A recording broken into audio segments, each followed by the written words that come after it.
Hey everyone, this is Sam from SamZone. আপনারা অনেকেই request করছিলেন একেবারে বাজেট ফ্রেন্ডলি কোনো একটা ল্যাপটপের রিভিউ নিয়ে আসার জন্য এবং যে ল্যাপটপটা কিনা ওই প্রাইস পয়েন্টের সবচাইতে বেস্ট কিছু অফার করছে। জি হ্যাঁ, আজকের ভিডিওতে সেরকম একটা ল্যাপটপ আমার কাছে রয়েছে যার দামটা বলতে পারেন একেবারে বাজেট ফ্রেন্ডলি বা এন্ট্রি লেভেল বাজেটেরই, বাট স্পেশাল কিছু অফার করছে। যেমন এইটার ডিসপ্লে হিসেবে 2K প্যানেল রয়েছে। সাধারণত এরকম প্রাইস পয়েন্টে আমরা 2K প্যানেল দেখি না, বা কম্পিউটারদের সাথে কম্পেয়ার করতে গেলে আপনি একটাও পাবেন না হয়তো। দেন এটাতে আমরা দেখছি ফিঙ্গারপ্রিন্ট স্ক্যানার, অর্থাৎ সিকিউরিটি পারপাস। দেন থান্ডারবোল্ট রয়েছে। এছাড়াও আরও বেশ কিছু স্পেশাল জায়গা আছে যেগুলো এরকম প্রাইস পয়েন্টের প্রায় সব ল্যাপটপ থেকেই ওনাকে আলাদা করছে। তো আজকে আমরা এটা নিয়ে বিস্তারিত আলোচনা করতে চাই। আমরা কথা বলছিলাম ম্যাক ব্র্যান্ডের একটি ল্যাপটপ নিয়ে। আই নো এইটা বাংলাদেশে একেবারে নতুন কিছু আপনাদের কাছে মনে হবে, এই ল্যাপটপ মনে হয় না বাংলাদেশে এর আগে কেউ দেখে থাকবেন, বাট ম্যাক মনিটরের নাম তো নিশ্চয়ই শুনে থাকবেন। ম্যাক মনিটর বাংলাদেশে কিন্তু 2017 সাল থেকে তাদের বিজনেস পরিচালনা করছে, এবং যারা মোটামুটি এই মার্কেট সম্বন্ধে একটু আইডিয়া রাখেন ম্যাক মনিটরের নাম শুনে থাকবেন নিশ্চয়ই। আর ম্যাক এটা মূলত একটা তাইওয়ানিজ কোম্পানি, এবং এরা 1997 সাল থেকে ওয়ার্ল্ড ওয়াইড তাদের বিজনেস পরিচালনা করছে আর কি। এনিওয়ে, ম্যাক নিয়ে আপাতত আর আলোচনা না করি। এই ল্যাপটপ আমাদের কাছে পাঠিয়েছিল কিন্তু কম্পিউটার ইম্পোর্টার্স, প্রায় মনে হয় 1 মাস নাকি ওরকম 25-30 দিনের আগে আর কি পাঠিয়েছিল ল্যাপটপটি। তো তাদের কাছ থেকে আপনারা এই ল্যাপটপ 2 বছরের অফিসিয়াল ওয়ারেন্টি সহ পারচেস করতে পারবেন। ডেসক্রিপশনে ল্যাপটপের পারচেস লিঙ্ক এভরিথিং মেনশন করা থাকলো, প্রাইসটাও মেনশন করা আছে। Very good. ফার্স্টে আমরা একটু ডিজাইন অ্যান্ড বিল্ড ম্যাটেরিয়ালস নিয়ে আলোচনা করছি না। ল্যাপটপটা যেমনটা দেখছেন, দেখতে কিন্তু অলমোস্ট ম্যাকবুক এয়ারের কাছাকাছি ওরকম একটা ভাইব দেয়, বাট ওজনের দিক থেকে একটু বেশি, একটু থিকনেসও বেশি আছে। এটার বিল্ড ম্যাটেরিয়ালস হিসেবে মেটাল এবং প্লাস্টিক বোথ দিয়ে তৈরি আর কি। উপরের পার্টটা, এই পার্টটা হচ্ছে গিয়ে মেটাল বিল্ড, আর এই পার্টটাতে আমরা দেখছি পলিকার্বনেট ব্যবহার হয়েছে। রিয়ার প্যানেলটার ফিনিশিংটা আরেকটু বেটার হলে দেখতে আরও বেশি প্রিমিয়াম ভাইব দিত। যেমন সামনের পাশটা বেশ প্রিমিয়াম একটা ভাইব দেয়, রিয়ার প্যানেলের ফিনিশিংটা আমার কাছে একটু মানে কম দামি একটা ফিল দিছে। এটা আরেকটু বেটার করা উচিত ছিল আর কি। তো এইটা দেখলাম যে এক হাতে আপনি ওপেন করতে পারবেন রেখে, হ্যাঁ এই যে এক হাত দিয়ে চাইলে এটা খোলা যায় ঠিকঠাকভাবে। তো এটা নিয়ে প্যারা নাই, বাট ফ্যান চালিয়ে দেখছিলাম যে উপরের এই অংশটা হালকা করে নড়ে। যদিও এই পার্টটা হচ্ছে মেটালিক, দ্যাটস ওয়াই এটার বিল্ড কোয়ালিটি আশা করছি ভালোই থাকবে। আর এটার গ্রাউন্ড ক্লিয়ারেন্স, হ্যাঁ গ্রাউন্ড ক্লিয়ারেন্স নর্মাল অবস্থা যখন রাখছেন তখন খুব বেশি ফাঁকা না। তো এখানে একটা ভেন্ট দেখে এখন অনেকের মাথায় চিন্তা থাকতে পারে ভাই ভেন্ট আছে, বাট এটা তো এয়ার পাস খুব ভালোভাবে হবে না, এয়ার ফ্লো হবে না। হবে, কারণ আপনি যখন এটা খুলে ফেলবেন মনিটরের এই পার্টটা নিচ দিকে একটু চলে যায়, দ্যাটস ওয়াই এর গ্রাউন্ড ক্লিয়ারেন্স একটু বেড়ে যায়, এবং তখন কিন্তু এয়ার পাসটা ঠিকঠাকভাবে হবে। পোর্টস হিসাবে ল্যাপটপে আমরা দেখছি Thunderbolt USB type C port রয়েছে এখানে একটি, তারপরে রয়েছে এইচডিএমআই পোর্ট, ইউএসবি 3.0 দুইটা পোর্ট থাকছে। এছাড়াও রয়েছে হেডফোন জ্যাক, মাইক্রোফোন কম্বো আর কি। আর এটাতে পাওয়ার দেওয়া যাবে অবশ্যই, প্লাস এটাতে আমরা এসডি কার্ড স্লটও পেয়েছি, ছোট মেমোরি কার্ড যেগুলো মাইক্রো এসডি কার্ড, সেটা আপনি সরাসরি এখানে ব্যবহার করতে পারবেন। ল্যাপটপটা যাতে কোনো ফ্ল্যাট সার্ফেসে ঠিকঠাকভাবে দাঁড়িয়ে থাকতে পারে এজন্য এখানে কিন্তু চারপাশে রাবার রয়েছে, এবং এটা বেশ ভালোভাবেই দেখছিলাম একদম আটকে থাকে আর কি। উপরে জাস্ট MAG ম্যাগের ব্র্যান্ডিং রয়েছে, এটুকুই, এর বাইরে আর তেমন কোনো কিছু নেই। কালারটা ভালো লাগছে, ওই যে বললাম ম্যাকবুক একটা ভাইব দেয় আর কি। ভিতরের ডিজাইন নিয়ে বলতে গেলে ডিসপ্লেটা খুলে আপনার ডিসপ্লেটা প্রথমেই ভালো লাগিয়ে যাবে, কারণ ডিসপ্লেটার রেশিওটা সুন্দর। এটা হলো 16:10 অ্যাসপেক্ট রেশিওর। ডিসপ্লেতে একটু পরে আসছি। আচ্ছা, যদি এই দিকটাতে তাকাই, এইখানে দেখুন কিবোর্ড বরাবর উপরে আমরা বেশ কিছু ছোট ছোট ছোট ফাঁকা ফাঁকা দেখছি এরকম আর কি, যেটা একটা প্যাটার্নে আছে। তো এই ডিজাইনটা একটু অনেকের কাছে ভালো লাগতে পারে, অনেকের কাছে একটু আমাদের এই সাবকন্টিনেন্টের ডিজাইনগুলোর সাথে, শাড়িটার ডিজাইনের সাথে মিলতে পারে। আই ডোন্ট নো এটা কার কাছে কেমন লাগবে আর কি, বাট হ্যাঁ এটা কাজ করে, এটা কাজে লাগেও। এখানে আমরা নোটিফিকেশন লাইটসগুলোও দেখছি। আচ্ছা, এরপরে রয়েছে কিবোর্ডটা পার্সোনালি আমার কাছে যা মনে হয়েছে, এইটার মানে ট্রাভেল ডিস্টেন্স মোটামুটি ওকে, ল্যাপটপ হিসাবে ঠিকঠাক আছে ঠিকই, বাট একদম প্রিমিয়াম ফিলটা পাচ্ছি না। যদিও এটা আসলে প্রিমিয়াম ফিল দেওয়ার কথাও না, কারণ একেবারে বাজেট ফ্রেন্ডলি একটি ল্যাপটপ। যা আছে আমি মনে করি এটা ঠিকঠাক আছে। ট্র্যাক প্যাডটার সাইজ ল্যাপটপের সাইজ অনুযায়ী ওকে, এবং এর টপ লেফটে আমরা দেখছি ফিঙ্গারপ্রিন্ট স্ক্যানার। এইটার পজিশনটা আমার কাছে একটু ডিফারেন্ট লাগছে। এই জিনিসটা সাধারণত আমরা এই সমস্ত সাইডে দেখে অভ্যস্ত, বাট এটা নিয়ে প্যারা নাই, এটাতে কোনো ধরনের সমস্যা আপনি ফেস করবেন না।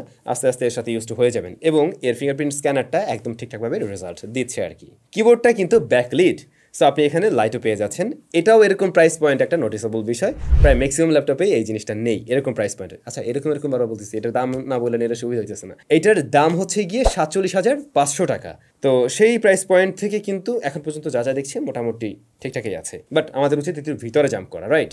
ডিসপ্লে, শুরুতেই বলছিলাম ডিসপ্লের অ্যাসপেক্ট রেশিওটা ভালো লাগবে 16:10। দেন এই ডিসপ্লের রেজুলেশন 2560x1600, এটা 2K প্যানেল আর কি। আর এই ডিসপ্লের সাইজ হলো 13.5 ইঞ্চ। এর viewing angle 178 degree, anti glare coating রয়েছে। তো এই ডিসপ্লেটা মূলত একটি IPS প্যানেল।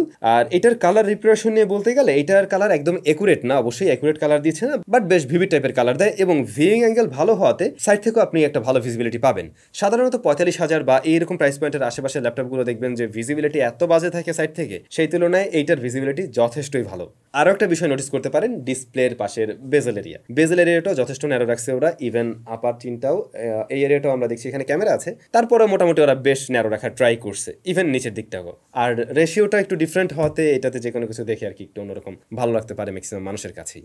আমরা ভিডিও দেখছিলাম, হ্যাঁ সেগুলো তো দেখতে অবশ্যই ভালো লাগছে, বাট যারা প্রফেশনাল কাজবাজ করার চিন্তা ভাবনা করেন আর কি ল্যাপটপে, ফার্স্ট অফ অল এইটা ওরকম কনফিগারেশনের ল্যাপটপও না, আর দ্বিতীয়ত হলো ডিসপ্লেতে আপনি সেই অ্যাকুরেসিটা পাবেন না।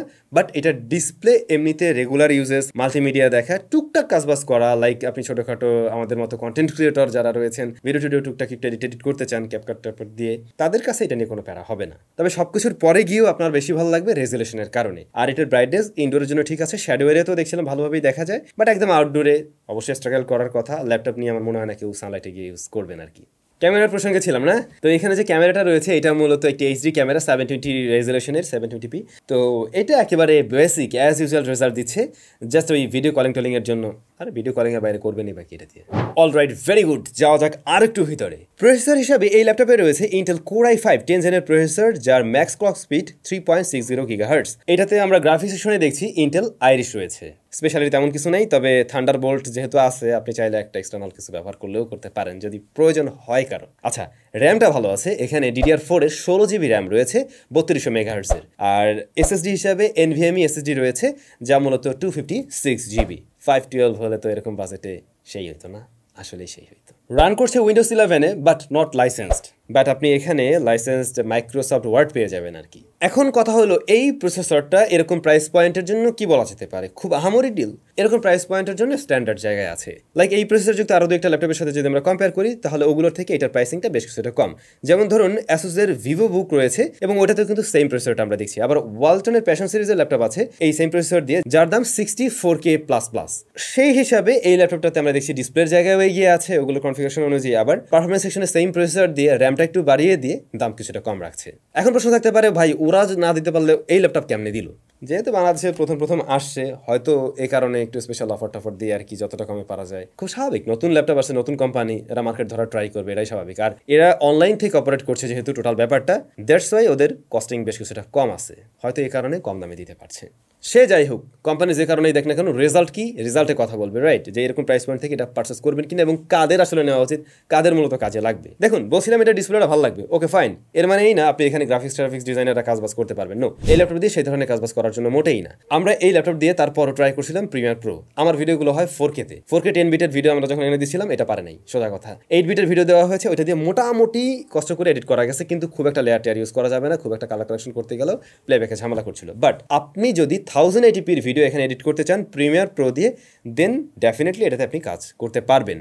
আমি সাজেস্ট করব ফিল্মোরা বা ক্যাপকাট, এই অ্যাপ্লিকেশনগুলো দিয়েও কিন্তু খুব দারুণভাবে এখন কাজবাজ করা যায়, এবং সেগুলো দিয়েই আপনারা এখানে এডিট করতে পারেন, তাহলে আপনারা আরও বেটার রেজাল্ট পাবেন। এছাড়াও টুকটাক কাজ করা হয়েছে, যেমন ধরুন রেগুলার অফিসিয়াল কাজবাজ যেগুলো হতে পারে, এই ধরনের কাজ খুব সহজেই এই ল্যাপটপ হ্যান্ডেল করতে পারে। তারপরে ছবি একটু এডিট করা, আপনি মাঝে মধ্যে একটু ফটোশপে ছবি এডিট করবেন, হ্যাঁ সে সমস্ত কাজবাজও করা যাবে। বাট নো, ওই যে ইলাস্ট্রেটর আপনি একদম গ্রাফিক্স ডিজাইনের কাজবাজ করবেন, সেগুলো করতে গিয়ে একটু প্যারা খাবেন অবশ্যই। আর অবশ্যই এটাও মাথায় রাখবেন, ডিসপ্লের কালার অ্যাকুরেসির যে বিষয়টা আছে, তখন গিয়ে এই ব্যাপারটা তো আপনার কিছুটা কমতি মনে হবে। এখন গেমারদের তো প্রশ্ন থাকবে, ভাই আমি কি এটা দিয়ে একটু হেভি টাইপের গেমিং করতে পারবো? নো, এটা কোনো গেমিং সেন্ট্রিক ল্যাপটপেই না, আপনি ওই ধরনের কিছু করতে পারছেন না। মাঝে মধ্যে যদি সময় কাটাতে চান পারবেন, ইমুলেটর টুজ করে একটু দু একটা মোবাইল গেম যেগুলো আছে আর কি, ওগুলো চাইলে প্লে করতে পারেন। আর একেবারে বেসিক টাইপের দু একটা গেম আপনি চাইলে প্লে করতে পারবেন। এটা গেম খেলার মতো ল্যাপটপ না। তবে যখন কিনা এই ল্যাপটপে প্রেশার দেওয়া হচ্ছিল, প্রেশার দেওয়া অবস্থায় দেখছিলাম এইটার যে কুলিং ফ্যান যেটা রয়েছে, এইটা মোটামুটি একটু নয়েজ করে, তবে অনেক লাউডলি এমন না, রেগুলার ল্যাপটপের মতো অ্যাজ ইউজুয়াল রেজাল্ট দিচ্ছে। বাট এইটার এই যে ব্যাক সাইডটাতে মোটামুটি ভালোই হিট জেনারেট করছিল। এখন তো এমনিতেও শীতের দিন, সেই হিসেবে অবশ্য আমরা একদম আসলে ম্যাক্স পারফরমেন্সে গিয়ে আসলে এগুলো ট্রাই করছিলাম, দ্যাটস ওয়াই হয়তো একটু বেশি গরম হয়েছে। যখন আপনারা রেগুলার ব্যবহার করবেন, আর যে পারপাস বললাম, ওই ধরনের পারপাসে ব্যবহার করতে গেলে আমার মনে হয় না এটা নিয়ে সমস্যা ফেস করবেন। লাইক যারা স্টুডেন্টস রয়েছেন, যারা অফিস গোয়িং পার্সনস রয়েছেন, ওই সমস্ত কাজবাজ হ্যান্ডেল করতে গিয়ে এটা অতটাও গরম হবে না। এই ল্যাপটপে দুইটা স্পিকার রয়েছে 2 ওয়াট করে, এবং স্পিকারের প্লেসমেন্ট হচ্ছে এই যে এখানে, দেখে বুঝতে পারছেন কিনা, এই যে এখানে আর এখানে। এটা একদম ফ্রন্ট ফেসিং না, বাট হ্যাঁ, সামনাসামনি তো বের হচ্ছে। সেই জায়গা থেকে বলতে পারি যে এটার সাউন্ড মোটামুটি আপনারা ঠিকঠাকই পাবেন। আর এটা মোটামুটি লাউড এবং ক্লিয়ার সাউন্ড দেয়। একদম ফুল ভলিউমে গেলে মাঝে মধ্যে কিছু সাউন্ড একটু ডিস্টর্টেড হয়ে আসছিল। এর বাইরে মোটামুটি ওকে আছে। একদম সুপার লেভেলের কিছু না, বাট কাজ চালানোর উপযোগী। মাইক্রোফোন কোয়ালিটিটা ভালো আছে আবার। একটু দূর থেকে কথা বললে অপর প্রান্তের ব্যক্তি বা আপনি রেকর্ড করলে সেটা ঠিকঠাকভাবে রেকর্ড নিতে পারবে। আচ্ছা, ব্যাটারি রয়েছে 45.6 ওয়াট আওয়ারের এবং আপনারা বক্সে পেয়ে যাবেন 45 ওয়াটের একটি অ্যাডাপ্টার। আমরা একটু হেভি প্রেশার দিয়ে আসলে ব্যবহার করা ট্রাই করছি, তো সেই জায়গা থেকে দেখলাম 3 ঘন্টা থেকে 3.5 ঘন্টার কাছাকাছি মোটামুটি সার্ভাইভ করতে পারে। আর একদম এক্সট্রিম লেভেলের ইউজার হয়ে থাকলেন ফুল ব্রাইটনেস দিয়ে, তখন আর একটু কম ব্যাকআপ পেতে পারেন। আবার যারা একটু লাইট ইউজার রয়েছেন তাদের কাছে কিন্তু ব্যাকআপটা আরেকটু বেশি মনে হবে। তো এটাকে স্ট্যান্ডার্ড বলা যায়, কি বলেন এরকম প্রাইস পয়েন্ট থেকে? তো এই ছিল ল্যাপটপের মোটামুটি বিষয়াদি। এখন কয়েকটা জায়গায় নিয়ে একটু অবশ্যই বলতে হবে, যে জায়গাগুলোতে আসলে আরও ইমপ্রুভমেন্টের দরকার ছিল। এরকম প্রাইস পয়েন্ট থেকে ওরা নিয়ে আসছে, আমি অবশ্যই থ্যাংক ইউ জানাবো, ভালো। তারপর স্টিল এটাতে আরও কিছু ইমপ্রুভমেন্টের জায়গা ছিল। যেমন ধরুন এই যে ব্যাক শেলটাতে না, আমি দেখলাম এখানে যদি একটু হেভি প্রেশার লাগে, মানে হাতে যদি একটু চাপ লাগে আর কি মোটামুটি, তাহলে যেটা হয় ভিতরের যে ফ্যানের সাথে গিয়ে মনে হয় যেন এটা লাগতে চায়। আমি সাউন্ড পেয়েছি কয়েকবার। তারপরে এটার ব্যাক প্যানেলটা আমি বলছিলাম যে এটা আরেকটু প্রিমিয়াম করা যেত, যেমনটা সামনেটা করা হয়েছে, তাহলে এটা দেখতে আরও বেশি জোস লাগতো। এটার সাথে যে উইন্ডোজটা রয়েছে এটা কিন্তু লাইসেন্সড না, যদি পাওয়া যেত। আর হচ্ছে গিয়ে এইটার ওয়ারেন্টি আমি দেখলাম যে ব্যাটারি এবং চার্জারের ক্ষেত্রে দেওয়া হয়েছে 1 ইয়ার, বাকি সব কিছুর ক্ষেত্রে 2 ইয়ার্স। তো সব কিছু মিলেই 2 ইয়ার্স থাকলে তো আরও জোস হইতো, রাইট? তারপরেও যদি সামগ্রিকভাবে চিন্তা করতে যাই, এই ল্যাপটপটা আসলে এরকম প্রাইস পয়েন্ট থেকে ভালো কিছু অফার করছে কিনা, ব্র্যান্ডের নাম বাদ দেন, ব্র্যান্ড আমরা চিনি না, সব কিছু বাদ দেন, তাহলে বলবো হ্যাঁ সবার থেকে বেস্ট কিছু অফার করছে, এটা ট্রু। এখন হ্যাঁ, সেভাবে অবশ্যই চয়েস করা যায়। তবে আমি আশা করছি যেহেতু নতুন ব্র্যান্ড আসছে, ওরা ওদের আফটার সেল সার্ভিসটা অবশ্যই বেটারভাবে দেওয়া ট্রাই করবে, তখন গিয়ে মানুষ আসলে অ্যাকচুয়াল সাপোর্টটা বা এইটার যে টোটাল ভ্যালু ওইটা ফিল করতে পারবে। কি বলেন আপনারা? তো এই ছিল মোটামুটি আজকে ম্যাগ নিয়ে আমাদের overview, not mag, mag. Alright, very good. আপনাদের কাছে কেমন লাগছে অবশ্যই কমেন্ট করে জানাবেন, এবং কারা এরকম প্রাইস পয়েন্টের ল্যাপটপ কেনার চিন্তা ভাবনা করছিলেন সেটাও কমেন্ট করে জানাবেন। অবশ্যই নতুন ল্যাপটপ কেনার আগে এটাকে একবার দেখে নিতে পারেন। আই হোপ ভালো লেগে যাবে। সবাই ভালো থাকবেন, অনেক বেশি ভালো। দেখা হচ্ছে নতুন ভিডিওতে। Till then, take care.